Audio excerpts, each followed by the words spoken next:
Marami siguro sa mga may edad na nakararanas ng madalas na pananakit ng kasukasuan tulad ng arthritis o rayuma, sakit na pangmatanda, ika nga nila. Ngunit alam nyo bang kahit ang mga bata ay maaaring magkaroon ng rayuma?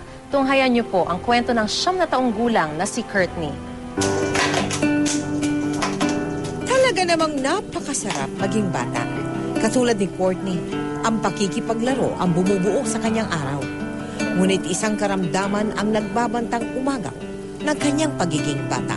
Namamaga na lang yung mga joints niya. Nag-start sa dito, sa paa niya, tapos paakyat hanggang sa likod niya. Masakit po yung maga. So hindi ka makagalaw? Apo. Noong una, hindi raw talaga maintindihan ni Flor de Lisa ang karamdaman ng anak. Hanggang sa hindi na maigalaw ni Courtney ang namamagang katawan, doon na siya isinugod sa ospital. Ang sakit ng bata ay juvenile rheumatoid arthritis. Wala siyang cause, meaning walang nakakaalam kung saan nanggaling to, pero hindi to namamanang sakit, hindi siya nakakahawang sakit. Hindi ba sakit pang matanda ang arthritis, Doc? Hindi to rare na sakit, kahit bata nagkakaroon din ng rayuma. May nabanggit rin si Flor de Lisa tungkol sa pagsisimula ng sakit ni Courtney.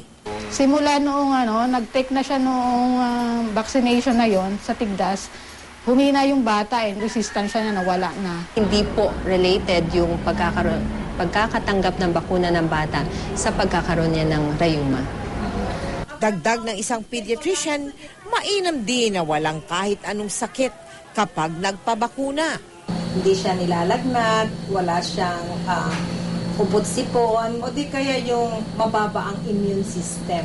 O sino man po yung may magandang loob sa inyo, humihingi po ako ng tulong para sa pagpapagamot sa aking anak.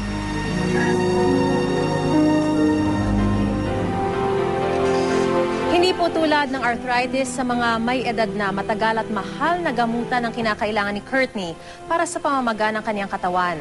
Samantala, nagpapasalamat po ang GMA Kapuso Foundation kay Dr. Jocelyn Alonzo Eusebio at Dr. Christine Bernal na sumuri kay Courtney. Sa mga nais pong tumulong kay Courtney, maaari po kayo magsadya sa tanggapan ng GMA Kapuso Foundation o magdeposito sa kanilang bank account o anumang sangay ng Cebuana Luwilier o mag-log on sa www.kapusofoundation.com.